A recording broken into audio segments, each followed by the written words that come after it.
This exercise involves breathing a little bit less air in order that you feel some slight air hunger. And all you have to do is just focus on the airflow coming in and out of your nose and pay attention to the slightly colder air coming into your nose and the slightly warmer air leaving your nose, and gently slow down the speed of the airflow coming in and out of your nose. Can you breathe in almost so slowly that your breath is imperceptible, and then you're having a really relaxed and a slow and gentle exhalation?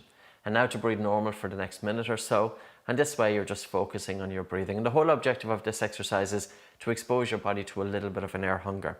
This helps to desensitize the body's reaction to the feeling of suffocation. And with this as well, when we have a strong feeling towards air hunger, the air hunger can feed into the panic. So it's very important that, we are exposed to a teaspoon of air hunger, and that way we're better able to deal with it. And also it's not going to set off such a panic or an anxiety.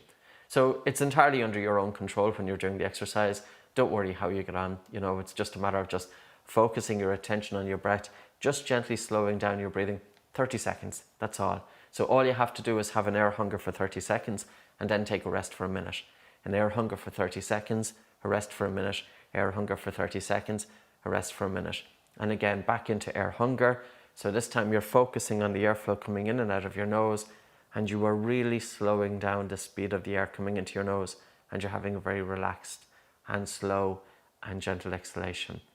And again, when you feel the airflow coming into your nose, breathe in so soft and so slow and so quiet into your nose. And at the top of the breath, a total feeling of relaxation and a relaxed and gentle exhalation.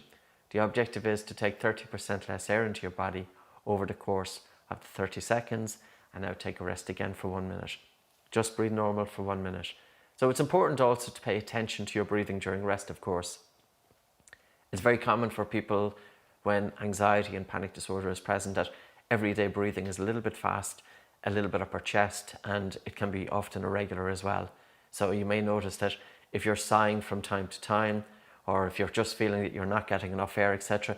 And it's ironic, when your breathing is fast and hard and a little bit upper chest, it's the very time that you feel that you are not getting enough air. So by practicing this exercise, which involves the feeling of air hunger, you help to improve the regularity of your breathing, you help to slow down the respiratory rate, and you also give yourself the tools to be able to bring your breathing from the upper chest towards the diaphragm. So it is exposing your body to air hunger, and this is about improving the biochemistry of your breathing. When you're doing it, don't worry too much if you're breathing upper chest or diaphragm. The whole focus again is breathe less air for 30 seconds. So again, focus on the slightly colder air coming into your nose and the slightly warmer air as it leaves your nose, and really slow down the speed of the air as you take air in and out of the body.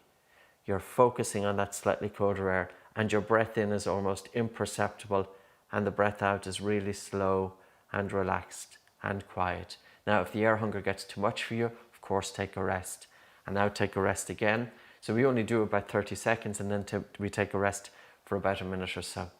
Now, of course, throughout your day, it is important to pay some attention to your breathing. And it's quite wonderful taking attention out of the mind and into the body and onto the breath. It helps to bring a calmness to the mind, and it also helps to bring gaps between thoughts. Because if we're very much living in our head and our mind is agitated, of course our breathing can be agitated. Agitated breathing will agitate the mind, and vice versa. So when our breathing is fast and when our breathing is shallow, it's sending a message to the brain that the body is in an unsafe environment. And the brain is interpreting that fast and shallow breathing, both during rest and during sleep, that the body is under threat. And the brain then is sending signals of not calm, but more alert. So at different times throughout your day, spend 30 seconds just exposing yourself to a little bit of air hunger, then take a rest for a minute or so.